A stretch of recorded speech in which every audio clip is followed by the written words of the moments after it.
সর্ষের তেল দিয়ে দেবো। সর্ষের তেল দিয়ে দিলাম। তেলটা গরম হয়ে গেলে এর মধ্যে একটু লবণ দেবো। একটু লবণ দিয়ে দিলাম। লবণ দেওয়ার পর আমি এখন ব্রোকলিগুলি দিয়ে দেবো।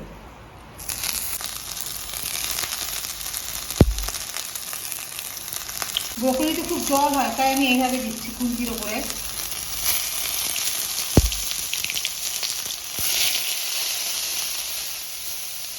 ব্রোকলিটা আগে ভেজে নেব। ঠিক আছে, ব্রোকলিটা আমি অল্প করে ভেজে নেব।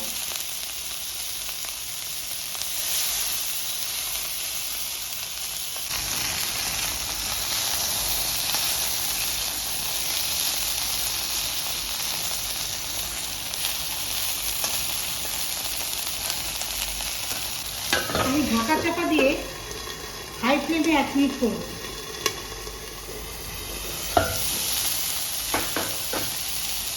ঢাকা খুলে একটু নাড়াচাড়া দিয়ে নেব।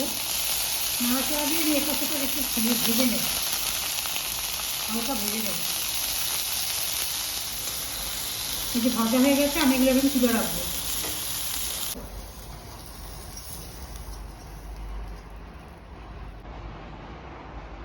সরষের তেল গরম হয়ে গেছে, তেজপাতা দিয়ে দিলাম, আর এই যে জিরা দিয়ে দিলাম, সাদা জিরা।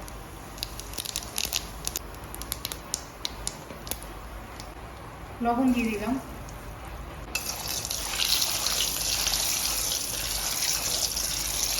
আলু দিয়ে দেবো এর মধ্যে।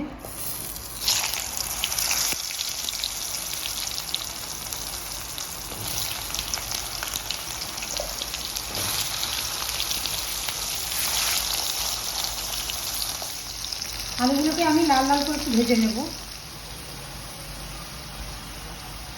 হলুদ দিলাম, আদা বসে রাখা আদা দিয়ে দিলাম। রান্না করতে কোনো ঝামেলা নেই।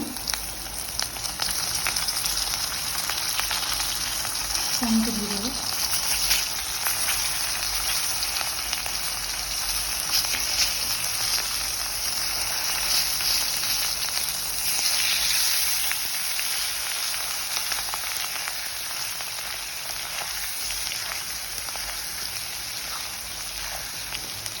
আলুগুলো ভাজা আছে, সেদ্ধ হয়ে যাবে না?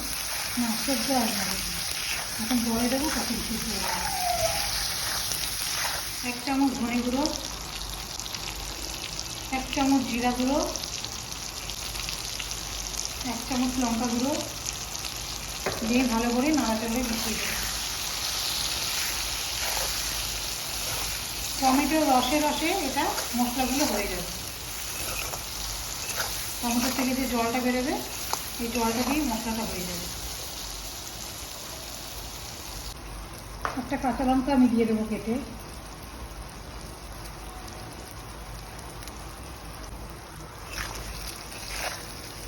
এর মধ্যে আমি এখন গরম জল দিয়ে দেবো।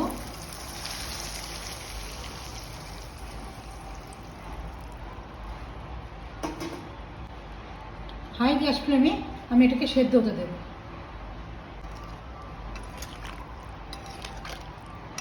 এবার ফোটা অবধি ওয়েট করবো, তাই তো মা? ততক্ষণ আলুটাও সেদ্ধ হয়ে আসবে। উতলানো এসে গেছে, কিন্তু আলুগুলো এখনও সেদ্ধ হয়নি। তো আলুগুলো সেদ্ধ হওয়া অবধি আমরা ওয়েট করব। ততক্ষণে ঝোলটাও অনেকটা শুকিয়ে আসবে। এবার আলুটা অনেকটা সেদ্ধ হয়ে এসছে, এবার আমরা ব্রকলি দিয়ে দেবো। আর ঝোলটাও অনেকটা শুকিয়ে গেছে। এই ভাজা ব্রকলিগুলো দিয়ে দেবো। ওগুলো সেদ্ধ হতে হবে।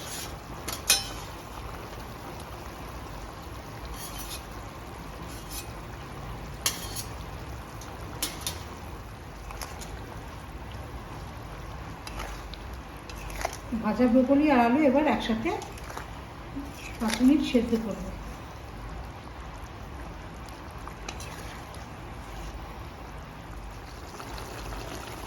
দুটো আলু আমি ম্যাশ করে দেবো এখানে। দুটো আলু পিস আমি ভালো করে ম্যাশ করে দেবো।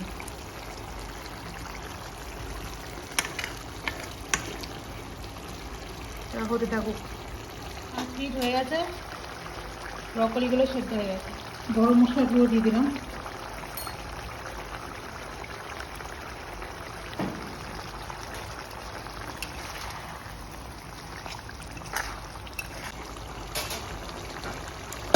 ঢাকা দিয়ে গ্যাস ফ্লেম বন্ধ করে দেবো।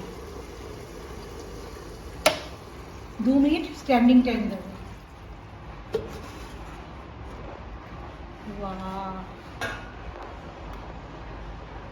সুন্দর লাগছে।